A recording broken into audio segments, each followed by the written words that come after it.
Bismillahirrahmanirrahim. Dear students, Assalamu alaikum. I'm your English teacher, Professor Ashkar Bhatti. As you know, we are studying lesson number 11 entitled First Year at Harrow by Sir Winston Churchill. Introduction में हमने sir Winston Churchill के बारे में जाना कि वो किस तरह की अहम शख्सियत जो है 20वीं सदी में रहे। फिर हमने हैरो के बारे में भी जाना कि वो किस नौइयत का स्कूल था और वहां से किस तरह के जो बड़े बड़े अजीम लोगों ने तालीम हासिल की, हत्ता के इंग्लिस्तान के 2 बादशाहों ने भी इसी स्कूल से तालीम हासिल की। सो स्टूडेंट्स, अगले बोर्ड पे चलते हैं, इस लेसन के सब्सटेंस को रिकैप्चुलेट करेंगे और फिर इंशाल्लाह इसकी टेक्स्ट को आज हम कंक्लूड करेंगे। इसी लेक्चर में हम आखिर में इसकी एक्सरसाइज को भी सॉल्व करेंगे। सो चलते हैं अगले बोर्ड पे। So dear ones, introduction to the essay. आप बखूबी जानते हैं कि first year at Harrow by Sir Winston Churchill जो है वो चर्चिल के तालीमी दौर के बारे में, जब उन्होंने हैरो में एडमिशन टेस्ट देना था तो उसका एक वाकया है कि कैसे उन्होंने लैटिन प्रोज के पेपर में बहुत ही पुअर क्या है परफॉर्मेंस दिखाई, लेकिन हेडमास्टर मिस्टर वेल्डन ने उनके पेपर का ब्रॉड माइंडेड व्यू लेकर क्या कर दिया, ब्रॉड माइंडेड व्यू लेकर उन्हें एडमिशन दे दिया।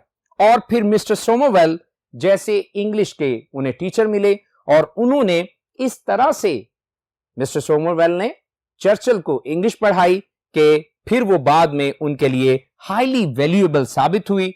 सो डियर स्टूडेंट्स, आइए अगले बोर्ड पे चल के बाकी मांदा टेक्स्ट को हम पढ़ते हैं और फिर इस लेसन को आज कंक्लूड करते हैं। So move to the next board.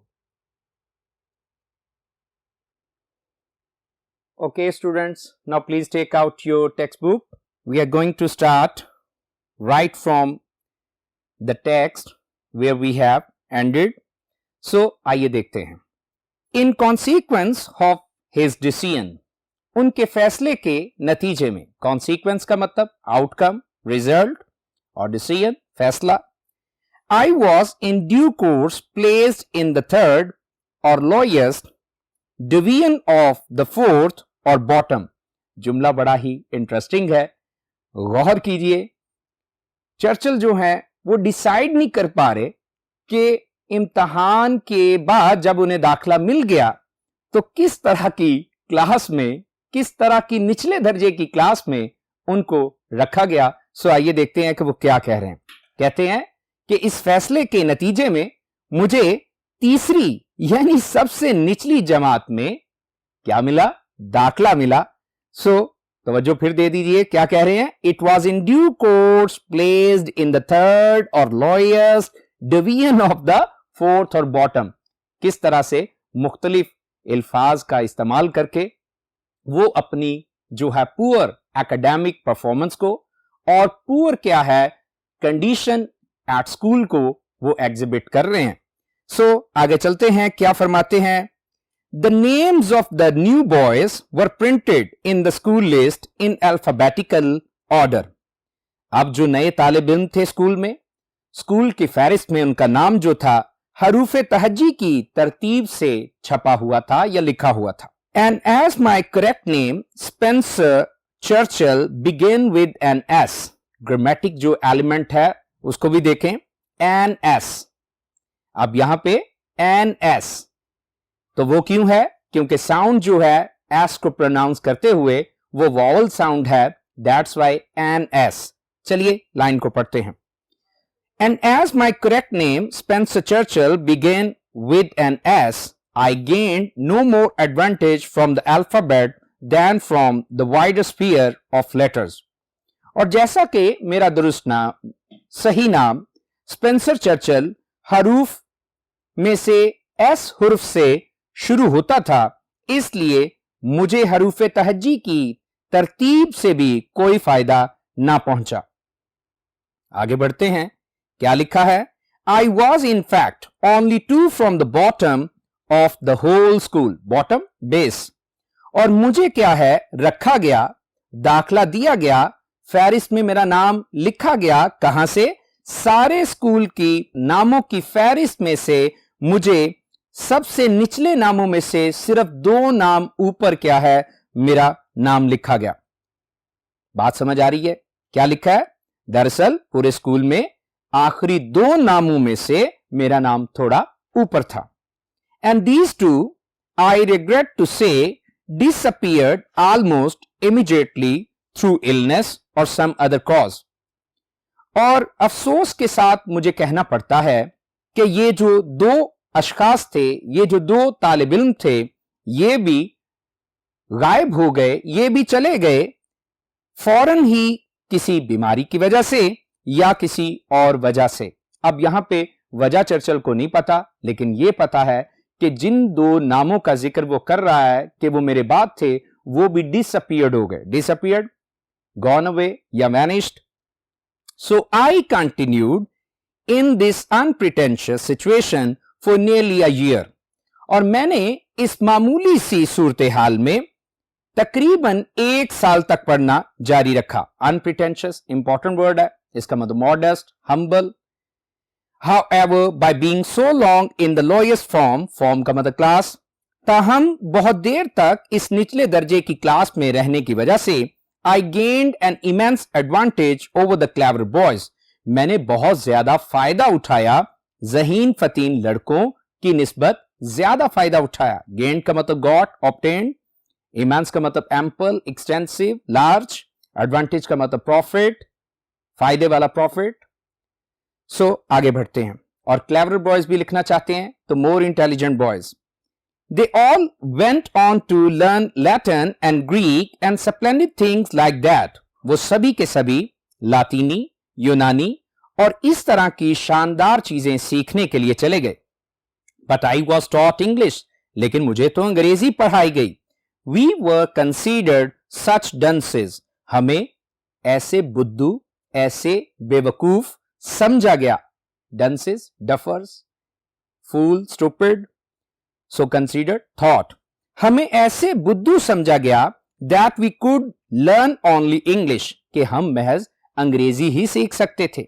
Mister सोमोवेल, मैंने बताया था ये उनके इंग्लिश टीचर थे, अंडरलाइन कीजिए। Mister Somervell a most delightful man. Mister Somervell जो कि बहुत ही खुश मिजाज शख्स थे। To whom my date is great, जिनका मैं बहुत ही ज्यादा क्या हूं, शुक्रगुजार हूं। डेट का यह मतलब क्या है? Thankfulness, gratitude, regards.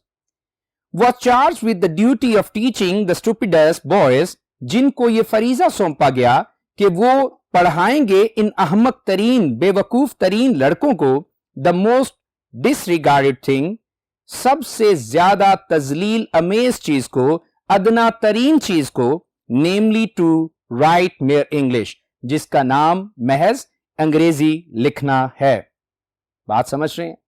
ना सिर्फ वो अपने आप को कमतर कर रहा है, बल्कि अपनी यहां जुबान को भी उस दौर के हिसाब से वो अदना और कमतर कह रहा है। He knew how to do it, वो जानते थे। ही कौन है? Mister Somervell. वो जानते थे कि इस काम को कैसे करना था। सो आइए चंद सिनोनिम्स को देखते हैं। Unpretentious, humble, simple, modest, ordinary. Dunces, fools, dumb, dolt, idiots। Charge with, assigned, delegated, handed over. So आगे चलते हैं, क्या लिखा है? He taught it. ही कौन है? Mister Somervell. उन्होंने इसे पढ़ाया। इट क्या है? इंग्लिश जुबान। As no one else has ever taught, जैसे कि कभी भी किसी ने ऐसे नहीं पढ़ाया था। Not only did we learn English parsing thoroughly, और ना सिर्फ हमने मुकम्मल तौर पे अंग्रेजी जुबान के जुमले की साख्त को सीखा, उसके अज्जा को सीखा, but we also practised continuously English analysis, बल्कि हमने मुसलसल अंग्रेजी जुबान की साख्त के मुआजने को भी मश्क किया। Mister Somervell had a system of his own.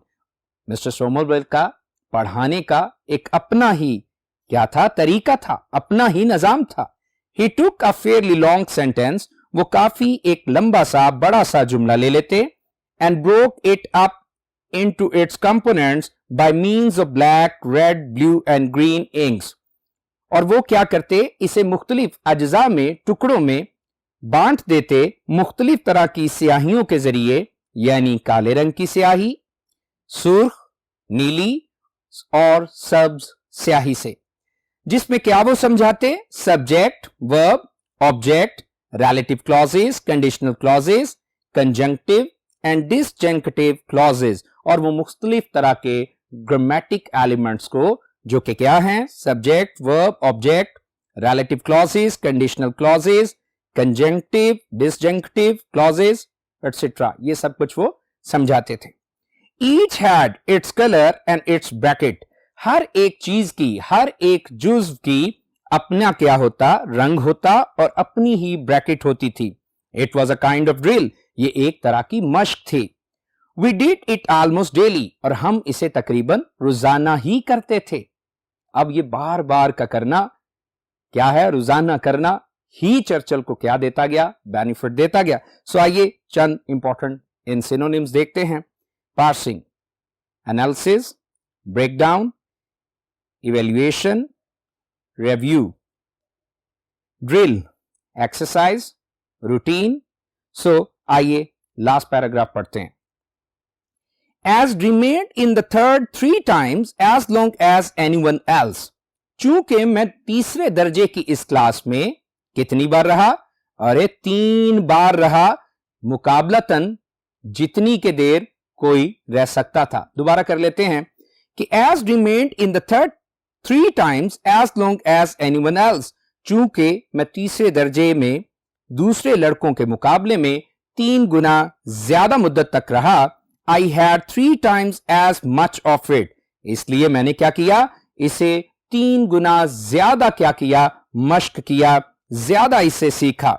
I learned it thoroughly, मैंने इसे मुकम्मल तौर पे सीख लिया। Thus I got into my bones the essential structure of the ordinary British sentence, और मैं इसे पूरी तरह से यूं सीख गया कि चुनाचे एक आम अंग्रेजी जो फिक्रा है, उसकी बुनियादी साख मेरी रग रग में क्या हो गई, समा गई। और आगे वो कहते हैं which is a Nobel thing, जो कि एक आला चीज है, एक आला बात है। And when in after years my school fellows who had won prizes and distinction for writing such beautiful Latin poetry and pithy Greek epigrams had to come down again to common English. Lengthy sentence है, तवज्जो दीजिए, important words भी हैं।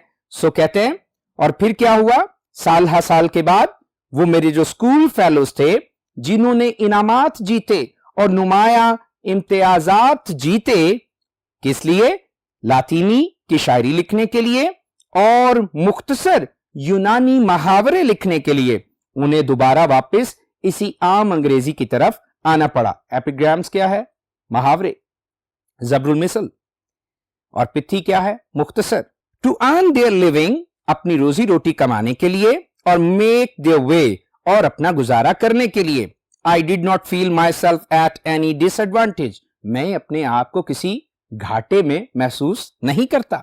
Naturally I am biased, फितरी तौर पे, कुदरती तौर पे मैं जानिबदाराना रवैया रखता हूं, किस तरफ, in favour of boys learning English, के लड़कों को अंग्रेजी सीखने के हक में मैं जानिबदाराना रवैया रखता हूं। तो आइए देखते हैं कि आगे वो क्या कहते हैं। I would make them all learn English, make them, याद रखिए मेक जो है वो पॉजिटिव वर्ब है। सो कहते हैं I would make them all learn English, मैं तो उन सबको क्या सिखाऊंगा, मैं तो उन्हें अंग्रेजी सिखाऊंगा। And then I would let the clever ones learn Latin as an honour, और फिर मैं उनमें से जो ज़हीन लड़के होंगे उनको लातीनी बतौर एजाज सिखलाऊंगा, and Greek as a treat, और यूनानी बतौर ज़ियाफत जो है वो उन्हें सिखाऊंगा। But the only thing I would whip them, मगर एक काम मैं जरूर करूंगा कि उन्हें चाबुक लगाऊंगा, उनकी पिटाई करूंगा। For is not knowing English, English ना सीखने पे। आई would whip them hard for that, और इस बात के लिए तो मैं उन्हें खूब क्या करूंगा, सख्त तरीन क्या दूंगा, सजा दूंगा। विप का मतलब पनिश या फिर beat. So dear students, important synonyms को बोर्ड पे देखिए और उन्हें लिख लीजिए। Pithy, terse, condensed, brief, epigrams, sayings, maxims, edge. Whip, beat, lash, flog, bash. Biased, partial, unfair. Treat, delight, feast, entertainment. So students, text हम conclude कर चुके, यकीनन आपने इसे अच्छा समझ लिया होगा। आइए इसकी एक्सरसाइज में जो चंद सवालात हैं उन्हें भी हम सॉल्व करेंगे। So question number 1. The writer says the examiners ask questions which students cannot answer and not those which they can answer. Is the complaint just? तो आइए देखते हैं कि क्या ये शिकायत जो है ये मुनसिफाना है। तो आंसर क्या है? Sir Winston Churchill's complaint is not just because the examiners have a prescribed syllabus. This complaint is the dilemma of the dull and idle students. सच बात है भाई, वो तो सवाल जो एग्जामिनर सेट करते हैं वो प्रिस्क्राइब्ड सिलेबस से करते हैं। सो जो निसाब स्टूडेंट्स के पास है उसी में से पेपर आता है। सो ये शिकवा शिकायत जो है ये डल स्टूडेंट्स का क्या है, ये एक प्रॉब्लम है। सो सेकंड क्वेश्चन पे चलते हैं। What sorts of questions are asked by your examiners? क्या ख्याल है? आंसर देना, आइए कैसे देंगे जवाब? Most of our examiners ask questions which are just from the syllabus. ठीक है ना, वो सिलेबस में से होते हैं। They are set according to a formula. Such questions only promote rote learning and the capacity of their memory. They do not promote creativity. Third question पे चलते हैं। Why did Churchill not do well in examinations? Churchill was not good at Latin and mathematics, while the examiners asked questions mostly from these subjects. Moreover, the questions asked were unanswerable. There he did not do well and felt that the examiners wanted to expose his ignorance. Question number 4 पे चलते हैं। How did he do his Latin paper? Churchill wrote his name at the top of his paper and then the question number 1. After some thinking, he put a bracket round the question number. Incidentally, the paper became untidy, dirty. With smudges, he spent the remaining time looking at them. Question number 5 की तरफ चलते हैं। Churchill was taught English at Harrow and not Latin and Greek. Was it a gain or loss? आखिर पे conclude करते हुए Churchill ने इसे गेन कहा है। सो आइए देखते हैं। Churchill mastered the English language. He could use it accurately. He found it useful in practical life where medium of communication was English. So he did not feel himself at a loss. So question number 6 है, what good did his 3-year stay at Harrow do him? क्या फायदा हुआ था, क्या भलाई उसके लिए हुई थी 3 साल वहां गुजारते हुए? सो आइए देखते हैं। By remaining in the same class for 3 years, Churchill learned English thoroughly. It proved a great blessing for him because English was made the most important medium of communication later. Question number 7, यानी second last question. In after years, how did the knowledge of English stand him in good stead? तो ये भी तकरीबन ऊपर वाले सवाल से ही मिलता जुलता है। तो आइए देखते हैं। The knowledge of English stood him in good stead because English was beginning to be used extensively. People had to learn it to earn their living. Even the intelligent boys had to come down to English, but Churchill remained successful then. Question number 8, यानी last question. Write an appreciation or criticism of Churchill's views in regard to the study of Latin, Greek and English and their value in earning a living. So answer देखिए जरा गौर से। Churchill thought that English must be learned prior to Latin and Greek. He thought that the intelligent boys were very much after Greek and Latin because they thought that their knowledge would give them edge over others. But for Churchill, the knowledge of English proved a blessing in disguise. So dear students, हमारा lesson number 11, first year at Harrow by Sir Winston Churchill हमने conclude कर लिया, उसकी exercise भी हमने solve कर ली. So please must prepare this exercise. Short questions are very, very important for your examination. So may God bless you. Thank you so much. Allah Hafiz.